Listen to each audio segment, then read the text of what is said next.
दंडवत प्रणाम. पंचावतार सिरीजच्या तिसऱ्या भागात आपलं स्वागत आहे. आज आपण माहिती घेणार आहोत श्री चक्रपाणी प्रभू महाराजांच्या दिव्य रूपाबद्दल. तिसरे अवतार म्हणजे सातारा जिल्ह्यातील फलटण नगरीत अवतरलेले श्री चक्रपाणी प्रभू महाराज. त्यांना चांगदेव राऊळ या नावाने ओळखले जाते. ज्यांच्या हातात सुवर्ण चक्र शोभून दिसते आणि ज्यांच्या केवळ दृष्टिक्षेपाने भक्तांचे अज्ञान नष्ट होते, असे हे सामर्थ्यशाली रूप आहे. श्री चक्रपाणी प्रभू महाराज हे शक्तीचे आणि ज्ञानाचे महासागर आहेत. त्यांनी अनेक चमत्कार करून जगाला ईश्वरी सत्तेची प्रचिती दिली.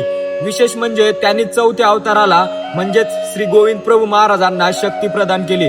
अशा या महान अवताराचा महिमा अगाध आहे. अशा या सामर्थ्यशाली अवताराच्या चरणी माझा दंडवत प्रणाम.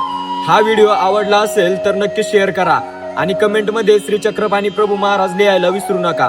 पुढच्या भागात आपण भेटूया चौथ्या अवतारासह. तर पाहायला विसरू नका. दंडवत प्रणाम.